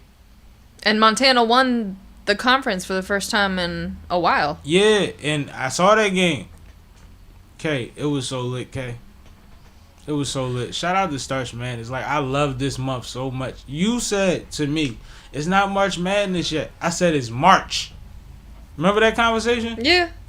I don't give a fuck, K. It's basketball on all day. On channels that basketball don't even be on. Yeah, they have a lot of games to televise. And everybody is... After every game, somebody's crying on the bench. So... I love it. Just for those of you who might have lost track, this weekend, Selection Sunday, National Women's Soccer League started up again. Unrivaled League playoffs are on Sunday. And I got one more for you. Let's do it. Oh, man. I know where we going. F1 is back, baby! In addition to all those other sports that I just mentioned, the Australian Grand Prix kicks off the F1 season at midnight. So that's happening tonight into tomorrow. Nice. Yeah. It's going to be dope. Qualifiers already happened. Those are out now. So if you wanted to go check out the lineup, you could. But yeah, I'm excited. Obviously, I chose a picture of Max Verstappen because he's been dominating the last few years. But this year could be a little bit of a shakeup. Is he on your fantasy team? No, he's too expensive. The way that fantasy works in F1, you play by contract, so you have to choose people based off of their salary level. And he was too expensive to be able to be afforded on my team. I didn't even know they had a fantasy league. Yep. That's crazy. So it's going to be interesting. I'll let y'all know how it goes. I'll keep y'all posted. But I'm excited to watch the Australian Grand Prix. Nice, nice, nice, nice, nice, nice, nice. March. Gotta love March. I heard that. Eagles trades? Yeah, we can go there next. All right. So, the Eagles have made some very interesting postseason moves, some of which were very unexpected. Now, if you watch this show, you'll remember that one of the things I said was going to happen is we're going to let go of some of this amazing defensive team. It happens every Super Bowl win. Yes. A lot of these players were coming up on negotiations, and I knew we were not going to be able to keep them all. So far this season, we have let go of Darius Slay, Josh Sweat, Isaiah Rodgers, our backup quarterback, Kenny Pickett, got traded, and C.J. Gardner-Johnson. Now, on the other hand, we have also signed Saquon Barkley back, Zach Bond, Van Sumeren, Patrick Johnson, Avery Williams, A.J. Dillon,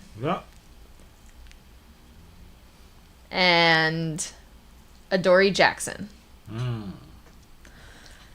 There's a few others in there, but it's going to be interesting to see how the rest of this postseason plays out for the Eagles.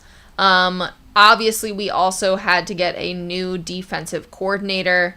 So it's going to be interesting to see if we can continue this and make it to a deep playoff run again.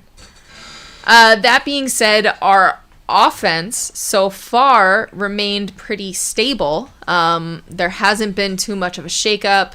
Now, that being said, the postseason is still very early. And knowing that we just signed Saquon Barkley back, it's going to be difficult to hold on to all of our offensive threats. But these concessions on the defensive side certainly make it a lot easier. C.J. Gardner-Johnson and Darius Slay are going to be very tough to replace. But we did have some good young defensive prospects that were able to step in times of injury, who can potentially step up and fill those shoes. And it's also, we still don't know what's going to happen in terms of the trade market. So we'll still see how the rest of this pans out. I don't want to lose all hope yet. I'm not one of those people that jumped off the deep end when I saw the news. Because like I said before, as soon as we won the Super Bowl, our team is not going to look like this next year. We're not going to be able to afford all of those defensive stars, and we're going to have to make concessions to keep the offense together.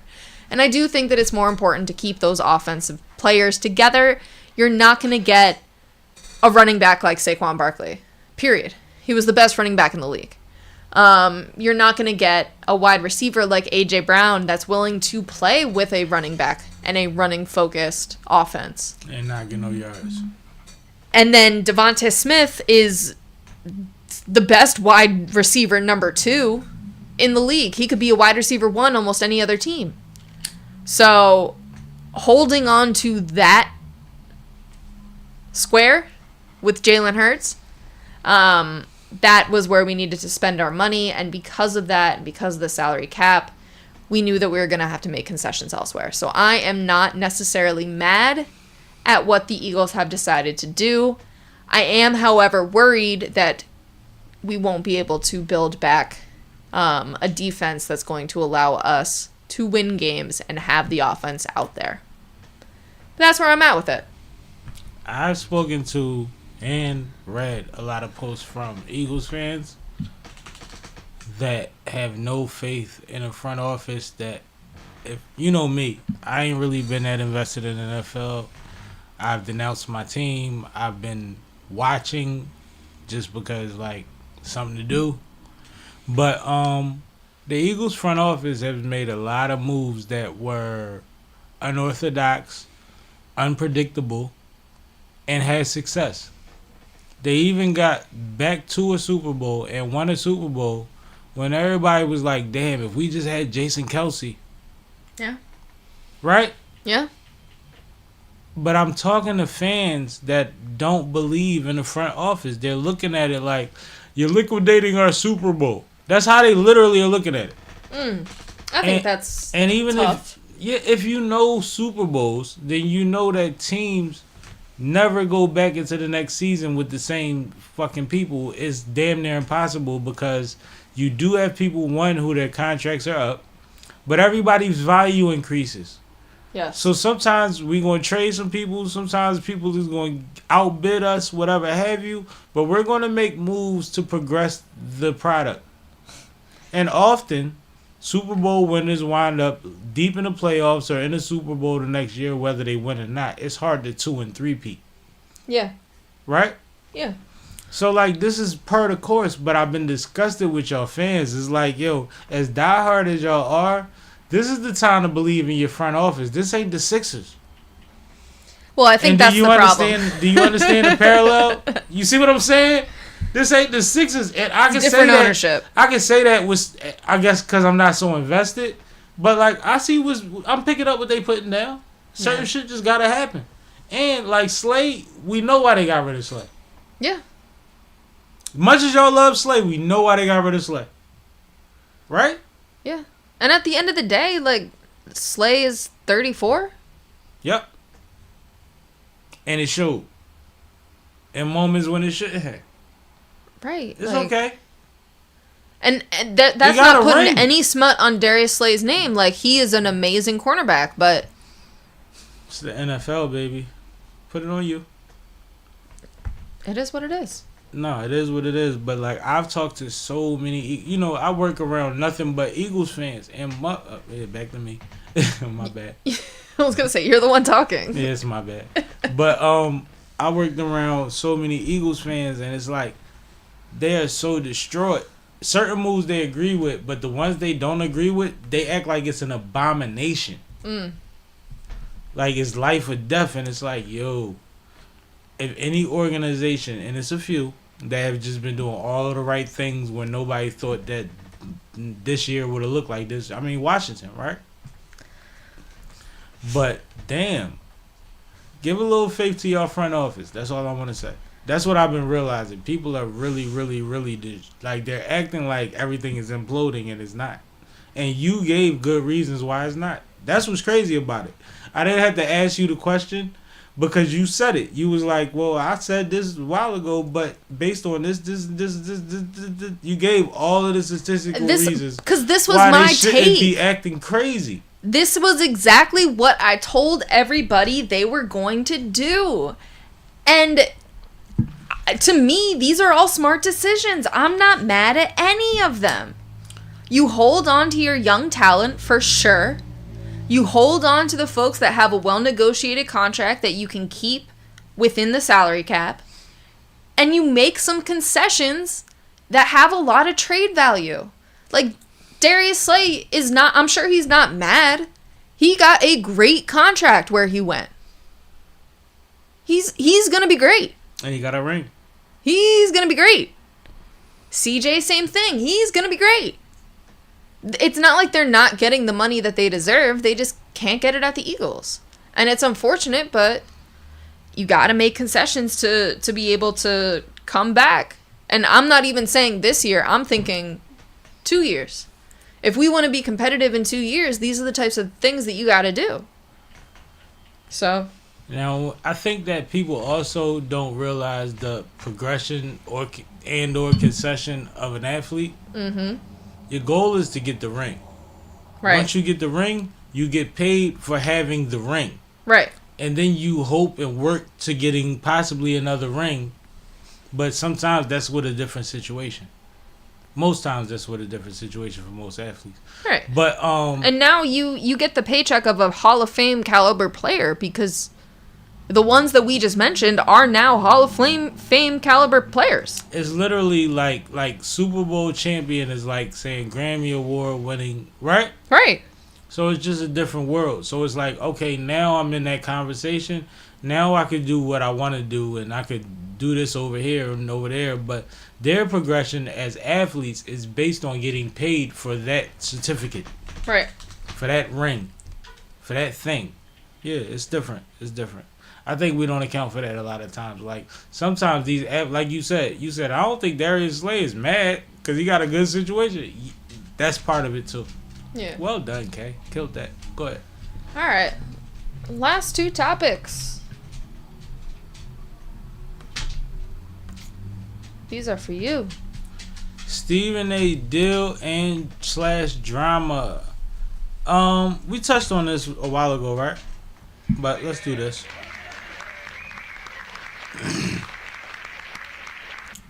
We know that Stephen A. has been in negotiations for a while for a new contract. We know that initially he was offered 15, I believe, million. With ESPN? Yes. You mean? Okay. For a certain amount of years. I believe 4 or 5 years was the range that we've been negotiating in, right? Mm-hmm. He's always said he wanted more than 20. I think something like 25, but more than 20. I know it's always been over 20. It's been announced and it's not official because he hasn't confirmed it. He actually said that the deal isn't what people think it is, but it's said that he got $100 million for 5 years, right? So Okay. give him that. Even if it's not exactly that, it sounds like you got something that you wanted.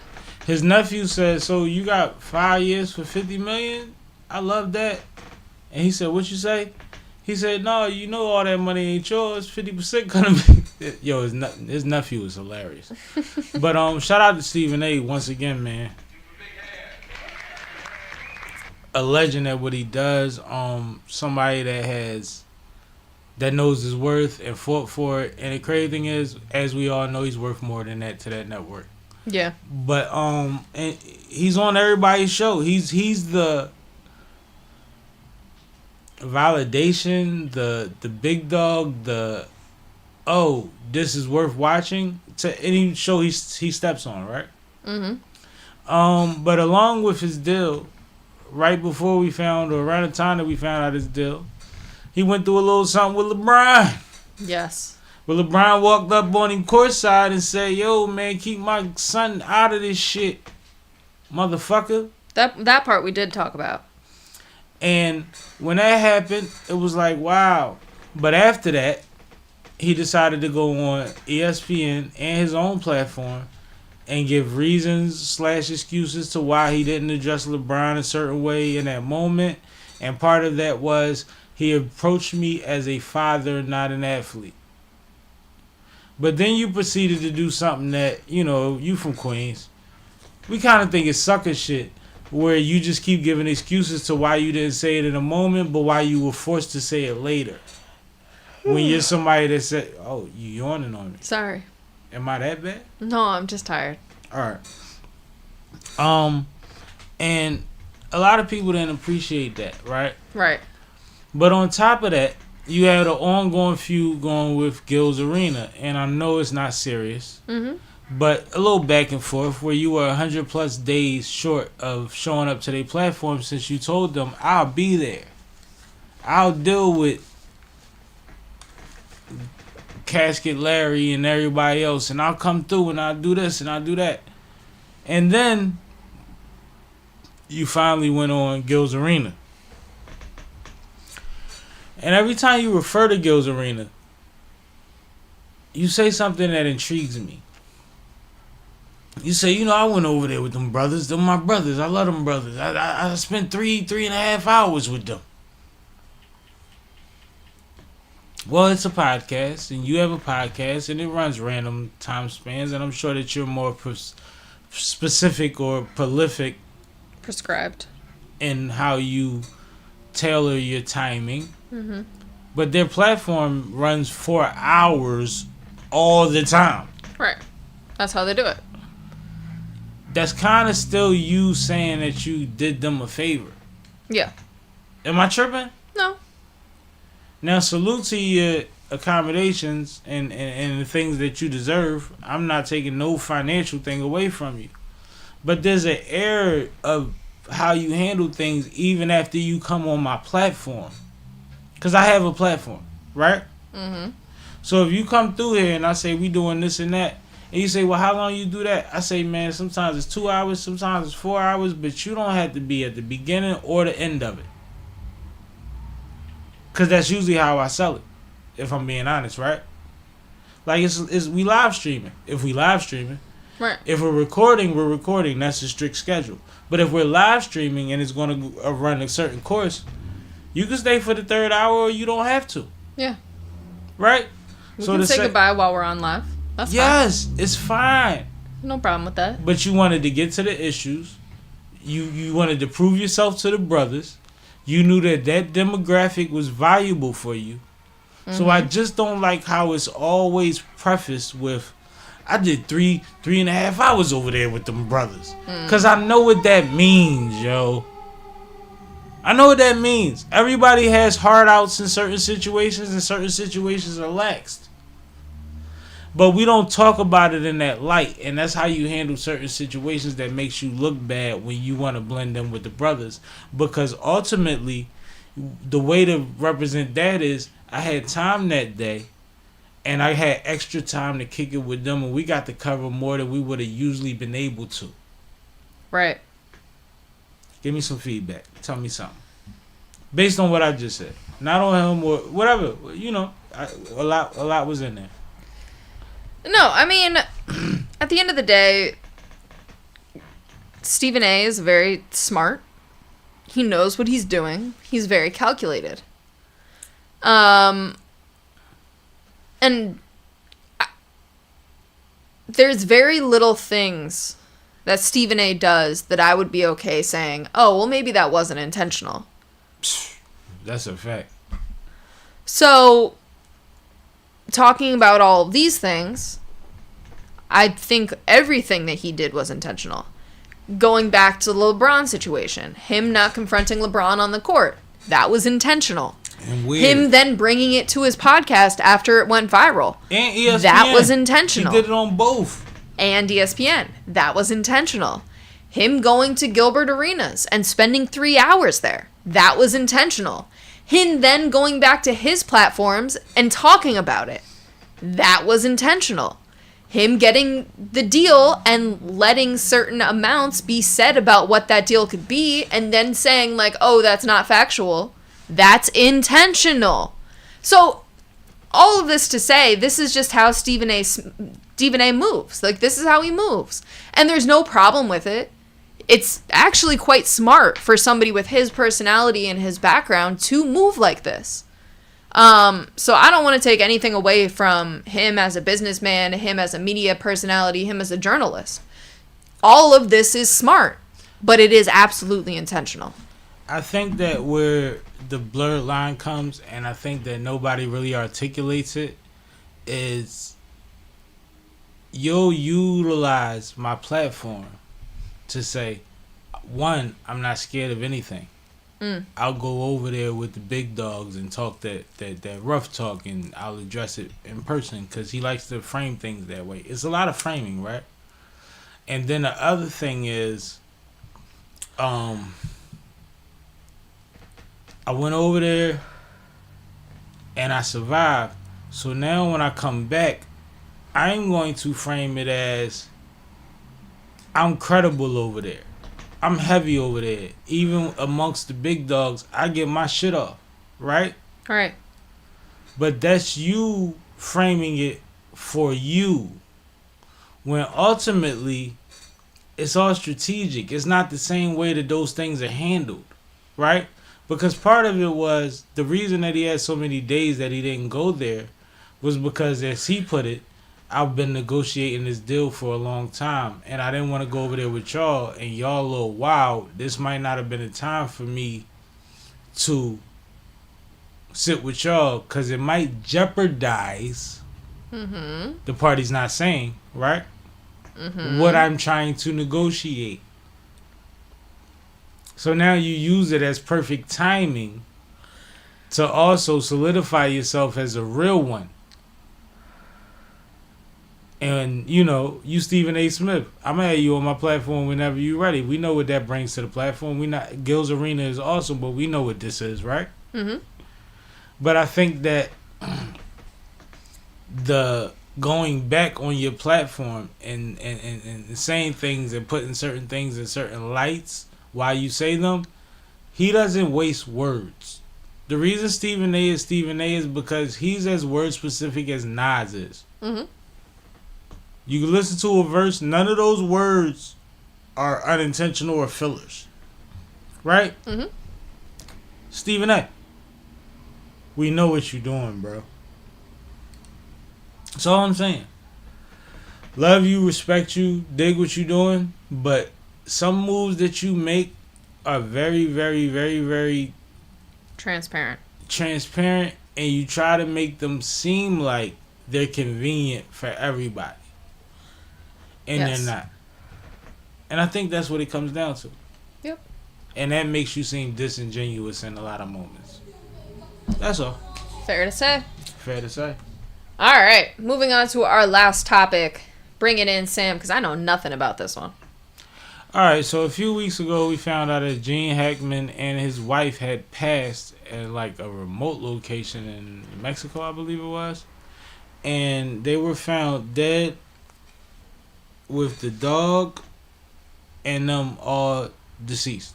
Further investigation has proven that the wife died a week before him, and he was what is it when you don't remember nothing no more? Amnesia? No, the old people drunk.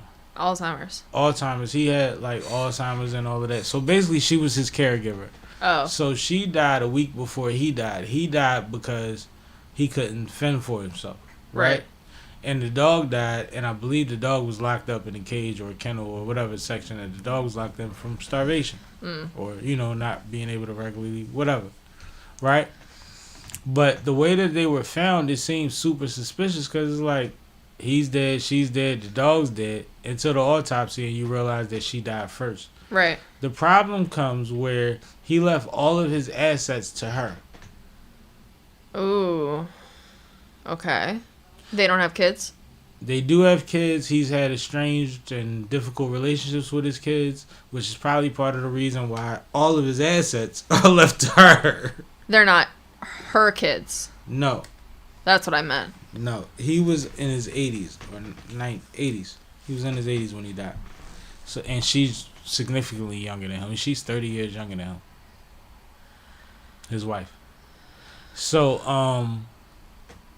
all of his, what is it, 80 million in assets are likely to go to charity over his kids, and his son has filed an injunction and is, trying to go to court right now to figure it out. Right.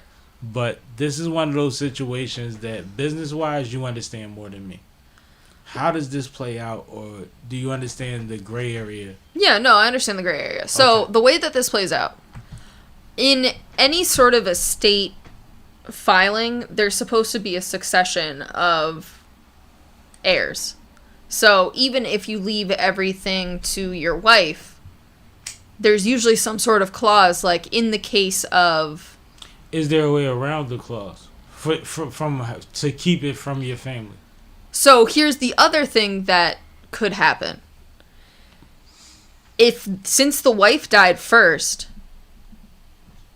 if the wife set up, and the wife was the caregiver, if the wife set up an estate for her own situation, for her own passing, and had her own will, and left her belongings to her kids or some other descendant or her sister or whatever, then there could be a case to be made that because he was going to leave everything to her, They're in control of the estate.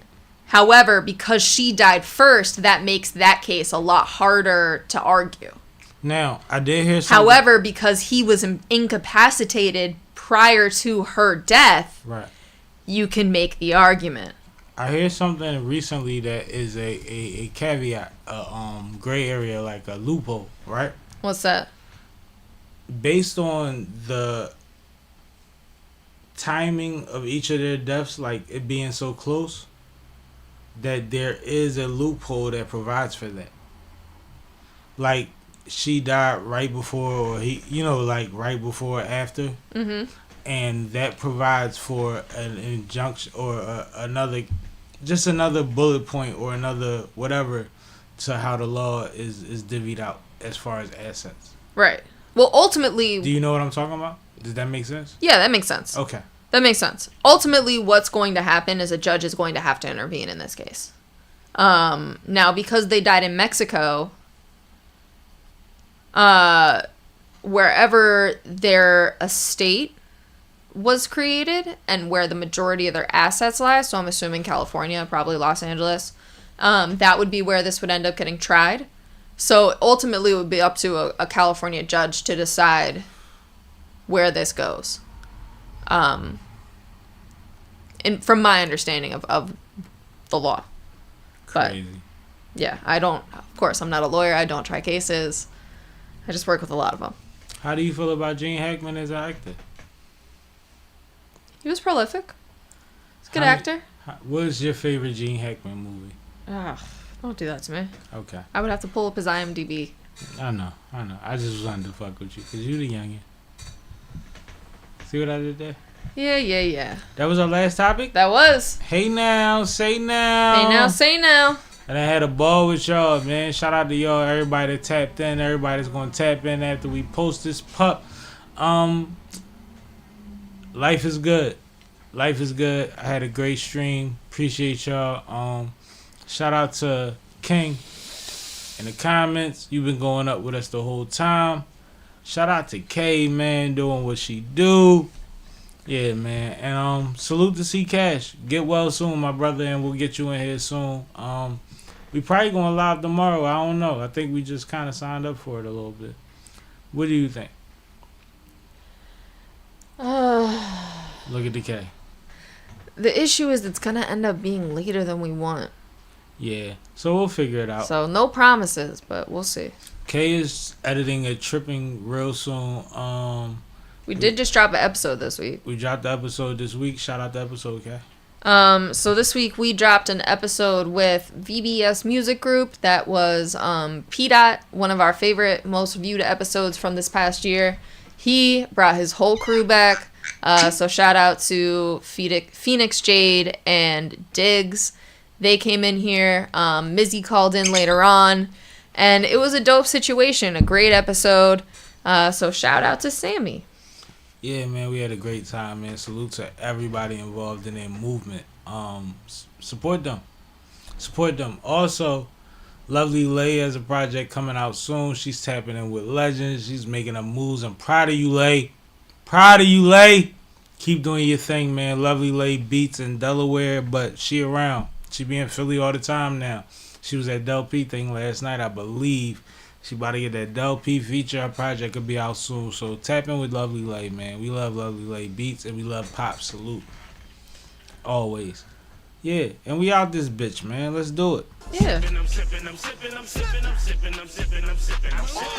This is Sippin' with Sammie. I am Mr. Fly Shit, only the one and only Sippin' with Sammie. Sam Malone, Barstool Rug. If you ain't sippin' with Sammie, you ain't sippin' right. Please get your fucking life together. Damn, Sammy, you done fucked up. Yeah, boy! Fucking yuppie transplant. Move the fuck out. Get out of our fucking city. You ain't even fucking born here. Tired of you motherfuckers. Fuck it. Get down on the ground.